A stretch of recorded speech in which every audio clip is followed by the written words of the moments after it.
ಸಚಿವ ನಾಗೇಂದ್ರ ರಾಜೀನಾಮೆ ಭವಿಷ್ಯ ಇಂದೇ ನಿರ್ಧಾರ ಆಗುತ್ತಾ?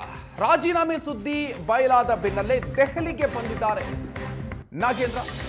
ಸಿಎಂ ಡಿಕೆ ಶಿವಕುಮಾರ್ ಅವರು ದೆಹಲಿಗೆ ಹೋಗ್ತಾ ಇದ್ದಂತೆ ನಾಗೇಂದ್ರ ಕೂಡ ದೆಹಲಿಗೆ ತೆರಳಿದ್ದಾರೆ. ವಾಲ್ಮೀಕಿ ನಿಗಮ ಅಕ್ರಮದಲ್ಲಿ ಸಚಿವ ನಾಗೇಂದ್ರಗೆ ಸಂಕಷ್ಟ ಶುರುವಾಗುವಂತ ಸಾಧ್ಯತೆ ಇದೆ. ನಾಗೇಂದ್ರ ರಾಜೀನಾಮೆ ಬಗ್ಗೆ ಇವತ್ತು ವರಿಷ್ಠರು ಅಂತಿಮ ನಿರ್ಧಾರವನ್ನು ತಗೊಳ್ಳುವಂತ ಸಾಧ್ಯತೆ ಇದೆ. ಮುಜುಗರವನ್ನ ತಪ್ಪಿಸೋದಕ್ಕೆ ನಾಗೇಂದ್ರ ರಾಜೀನಾಮೆಯನ್ನ ಹೈಕಮಾಂಡ್ ಪಡೆಯುತ್ತಾ? ಸದ್ಯಕ್ಕೆ ಇದು ಇರುವಂತ ಕುತೂಹಲ. ನಾಗೇಂದ್ರ ವಿರುದ್ಧ ಪ್ರಾಸಿಕ್ಯೂಷನ್ಗೆ ರಾಜ್ಯಪಾಲರು ಒಪ್ಪಿಗೆ ನೀಡುವಂತ ಸಾಧ್ಯತೆ ಇದೆ. ಇಡಿ ಪ್ರಾಸಿಕ್ಯೂಷನ್ಗೆ ರಾಜ್ಯಪಾಲರಿಗೆ ಮನವಿಯನ್ನ ಮಾಡಿಕೊಟ್ಟಿದೆ. ನಾಗೇಂದ್ರ ರಾಜೀನಾಮೆಗೆ ಆಗ್ರಹಿಸಿ ಬಿಜೆಪಿ ಒಂದು ಕಡೆಯಲ್ಲಿ ಪಾದಯಾತ್ರೆಗೆ ಮುಂದಾಗಿದೆ. ಎಲ್ಲ ಕಾರಣದಿಂದಾಗಿ ಪಕ್ಷಕ್ಕೆ ಆಗುವಂತಹ ಮುಜುಗರವನ್ನ ತಪ್ಪಿಸೋದಕ್ಕೆ ನಾಗೇಂದ್ರ ರಾಜೀನಾಮೆ ಪಡೆಯುವಂತಹ ಲೆಕ್ಕಾಚಾರಗಳು ಈಗ ನಡೀತಾ ಇದೆ. ನಿನ್ನೆಯೇ ಈ ಸುದ್ದಿ ಬಹಿರಂಗ ಆಗಿತ್ತು. ಇದಕ್ಕೆ ಸಂಬಂಧಪಟ್ಟಂತೆ ಇವತ್ತು ಮತ್ತಷ್ಟು ಇಂಟ್ರೆಸ್ಟಿಂಗ್ ಡೆವಲಪ್ಮೆಂಟ್ಗಳು ದೆಹಲಿಯಲ್ಲಿ ನಡೀತಾ ಇದೆ.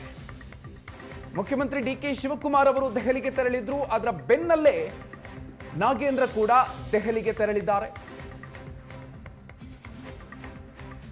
ನಾಗೇಂದ್ರ ರಾಜೀನಾಮೆ ಬಗ್ಗೆ ಇವತ್ತು ಕಾಂಗ್ರೆಸ್ ಹೈಕಮಾಂಡ್ ಅಂತಿಮ ನಿರ್ಧಾರವನ್ನು ತಗೊಳ್ಳುವಂತಹ ಸಾಧ್ಯತೆ ಇದೆ.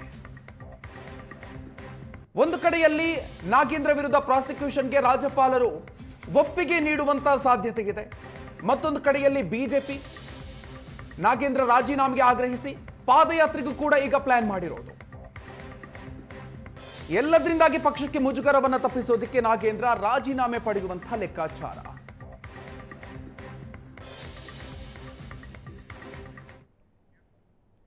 ಸಿಬಿಐ ಇಡಿ ಕೇಸ್ ತನಿಖೆ ತೀವ್ರತೆ ಕಾರಣಕ್ಕೆ ನಾಗೇಂದ್ರಗೆ ಗೇಟ್ ಪಾಸ್ ನೀಡುವಂತಹ ಸಾಧ್ಯತೆ ಇದೆ. ಬಿ ನಾಗೇಂದ್ರರಿಂದ ರಾಜೀನಾಮೆಯನ್ನು ಪಡೆದು ಮಿನಿ ಕ್ಯಾಬಿನೆಟ್ ಪುನಾರಚನೆ ಆಗುವಂತಹ ಸಾಧ್ಯತೆ ಇದೆ.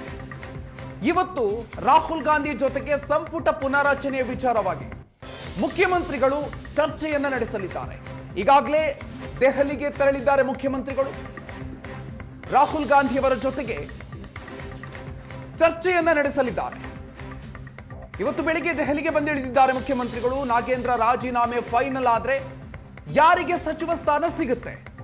ನಾಗೇಂದ್ರ ರಾಜೀನಾಮೆ ಪಡೆದು ಅನ್ನಪೂರ್ಣ ತುಕಾರಾಂಗೆ ಮಂತ್ರಿ ಸ್ಥಾನ ನೀಡುವಂತಹ ಸಾಧ್ಯತೆ ಇದೆ. ಅಲ್ಲಿಗೆ ಮಹಿಳಾ ಕೋಟಾ ಭರ್ತಿಯಾಗತ್ತೆ. ಮಹಿಳಾ ಕೋಟಾ ಭರ್ತಿಯಾದ್ರೆ ಬಸವರಾಜ ಶಿವಣ್ಣ ಅವರಿಗೆ ಸಚಿವ ಸ್ಥಾನ ಸಿಗುವಂತಹ ಸಾಧ್ಯತೆ ಕೂಡ ಇದೆ. ಸಂಪುಟ ವಿಸ್ತರಣೆಯಿಂದ ಮಾಜಿ ಸಿಎಂ ಸಿದ್ದರಾಮಯ್ಯನವರು ಸಿಟ್ಟಿಗೆದ್ದಿದ್ದಾರೆ.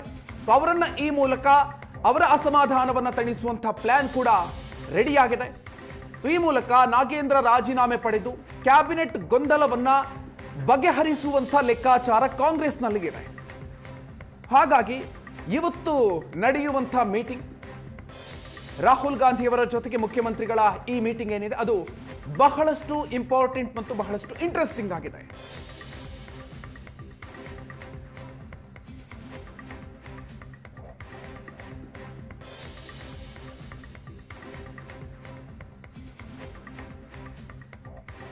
ಸಂಪುಟ ಪುನಾರಚನೆಯ ವಿಚಾರಕ್ಕೆ ಸಂಬಂಧಪಟ್ಟಂತೆ ಡಿಕೆ ಶಿವಕುಮಾರ್ ಅವರು ರಾಹುಲ್ ಗಾಂಧಿಯವರ ಜೊತೆಗೆ ಚರ್ಚೆಯನ್ನ ನಡೆಸ್ತಾರೆ. ನಾಗೇಂದ್ರ ರಾಜೀನಾಮೆಯನ್ನ ನೀಡೋದು ಫೈನಲ್ ಆದ್ರೆ ಯಾರಿಗೆ ಸಚಿವ ಸ್ಥಾನ ಸಿಗುತ್ತೆ ಅನ್ನೋದು. ಈ ಬಗ್ಗೆ ಹೆಚ್ಚಿನ ಡೀಟೇಲ್ಸ್ ನೀಡೋದಕ್ಕೆ ನಮ್ಮ ಜೊತೆಗೆ ದೂರವಾಣಿ ಸಂಪರ್ಕದಲ್ಲಿದ್ದಾರೆ ನಮ್ಮ ದೆಹಲಿ ಪ್ರತಿನಿಧಿ ಮಂಜುನಾಥ್ ಇದೀಗ ಒಂದು ಕಡೆಯಲ್ಲಿ ನಾಗೇಂದ್ರ ದೆಹಲಿಗೆ ಆಗಮಿಸಿದ್ದಾರೆ, ಮತ್ತೊಂದು ಕಡೆಯಲ್ಲಿ ಡಿಕೆ ಶಿವಕುಮಾರ್ ಅವರು ಹೈಕಮಾಂಡ್ ಜೊತೆಗೆ ಚರ್ಚೆಯನ್ನು ನಡೆಸೋದಕ್ಕೆ ಇನ್ನೇನು ಕೆಲವೇ ಹೊತ್ತಿನಲ್ಲಿ ರಾಹುಲ್ ಗಾಂಧಿ ಅವರ ಜೊತೆಗೆ ಚರ್ಚೆ ನಡೆಯಲಿದೆ. ಕಳೆದ ಕ್ಯಾಬಿನೆಟ್ ವಿಸ್ತರಣೆಯ ಸಂದರ್ಭದಲ್ಲಿ ಉಂಟಾದಂತಹ ಗೊಂದಲ, ಎಲ್ಲದಕ್ಕೂ ಕೂಡ ಪರಿಹಾರ ಸಿಗುತ್ತಾ ಈ ಒಂದು ಮೀಟಿಂಗ್ ನಲ್ಲಿ? ಬಹುತೇಕ ಕಾಣಿಸ್ತಾ ಇದೆ, ಅದೇ ಮಾದರಿಯಲ್ಲಿ ಕಾಣಿಸ್ತಾ ಇದೆ ಮಧು. ಕಾರಣ ಈ ವಿಚಾರ ಯಾವಾಗ ನಾಗೇಂದ್ರ ವಿಚಾರವನ್ನ ವಿಪಕ್ಷಗಳು ದೊಡ್ಡ ಮಟ್ಟದಲ್ಲಿ ಎತ್ಕೊಂಡು ಪಾದಯಾತ್ರೆ ತನಕ ಯಾವಾಗ ಕೈ ಹಾಕಿದ್ರು ಆಗ ಬಹುತೇಕ ಹೈಕಮಾಂಡ್ಗೆ, ಕಾಂಗ್ರೆಸ್ ಹೈಕಮಾಂಡ್ಗೆ ಅರಿವಾಯಿತು ಅನಿಸುತ್ತೆ. ಇದನ್ನು ಪಾದಯಾತ್ರೆಗಳನ್ನ ಬಿಟ್ಟರೆ ಬೇರೆದ್ದೇ ಪರಿಣಾಮಗಳು ಎದುರಿಸಬೇಕಾಗತ್ತೆ ಮುಂದೆ ಚುನಾವಣೆಯಲ್ಲಿ ಅನ್ನುವಂಥದ್ದು ಬಹುತೇಕ ಗೊತ್ತಾದ ರೀತಿಯಲ್ಲಿದೆ. ಅದಕ್ಕೋಸ್ಕರ ಈಗ ಇದಕ್ಕೆಲ್ಲವೂ ಕೂಡ ಒಂದು ಸುಖಾಂತ್ಯ ಅಂತ ಆಗಬೇಕು ಅಂದರೂ ಕೂಡ ನಾಗೇಂದ್ರ ಅವರು ರಾಜೀನಾಮೆ ಕೊಡಬೇಕು ಅನ್ನುವಂಥದ್ದು ಕೂಡ ಬಹಳಷ್ಟು ದೊಡ್ಡ ಮಟ್ಟದಲ್ಲಿ ಚರ್ಚೆ ಆಗಿರುವಂಥದ್ದು. ನಿನ್ನೆ ಕೂಡ CM ಕಚೇರಿಯ ಮೂಲಗಳು ಹೇಳುವ ಪ್ರಕಾರ ಹೇಳಿದ್ದಾರೆ ರಾಜೀನಾಮೆ ಕೊಡಲಿಕ್ಕೆ ಅನ್ನುವಂಥದ್ದು. ಮತ್ತು ಅವರು ಕೂಡ ತಮ್ಮ ಆಪ್ತರ ಜೊತೆ ಮಾತುಕತೆಯಲ್ಲೂ ಕೂಡ ಕೊಡಬೇಕಾಗಿ ಬರಬಹುದು ಅನ್ನುವಂಥ ಅಭಿಪ್ರಾಯವನ್ನು ಕೂಡ ವ್ಯಕ್ತಪಡಿಸಿದ್ದಾರೆ ಅನ್ನುವಂಥದ್ದು ಮೂಲಗಳು ಹೇಳ್ತಾ ಇರುವಂಥದ್ದು. ಇದರ ಜೊತೆಗೆ ಏನಾದರೂ ಅಗತ್ಯ ಬಿದ್ದರೆ ಮಾಹಿತಿಗಳು ಕೊಡಬೇಕಾಗಿ ಬಂದರೆ ಇಲ್ಲಿಗೆ ಅನ್ನುವಂಥ ಹಿನ್ನೆಲೆಯಲ್ಲಿ ಇವತ್ತು ದೆಹಲಿಗೆ ಕೂಡ ಬಂದಿದ್ದಾರೆ ಅನ್ನುವಂಥದ್ದು ಈ ತನಕ ಎಲ್ಲೂ ಕೂಡ ಕಾಣಿಸ್ಕೊಂಡಿಲ್ಲ. ಆದರೆ ದೆಹಲಿಗೆ ಬಂದಿದ್ದಾರೆ ನಾಗೇಂದ್ರ ಅವರು ಅನ್ನುವಂಥ ಮಾಹಿತಿ ಇದೆ. ಸೊ ಇಷ್ಟೆಲ್ಲದರ ವಿವರಣೆಯನ್ನು ಕೂಡ ಈಗ ರಾಹುಲ್ ಗಾಂಧಿ ಅವರ ಮುಂದೆ ಕೊಟ್ಟು ಮುಂದೇನು ಅನ್ನುವಂಥ ಪ್ರಶ್ನೆಗೆ ಉತ್ತರವನ್ನು ಹುಡುಕಿಕೊಂಡು ಹೋಗುವಂಥ ಸಾಧ್ಯತೆಗಳು ಹೆಚ್ಚಾಗಿ ಕಾಣಿಸ್ತಾ ಇದ್ದಾವೆ.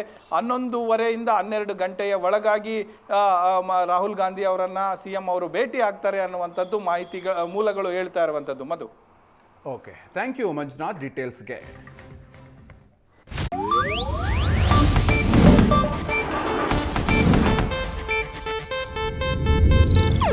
ಇದು ಏಷ್ಯಾನೆಟ್ ನ್ಯೂಸ್ ನೆಟ್ವರ್ಕ್ ಪ್ರಸ್ತುತಿ.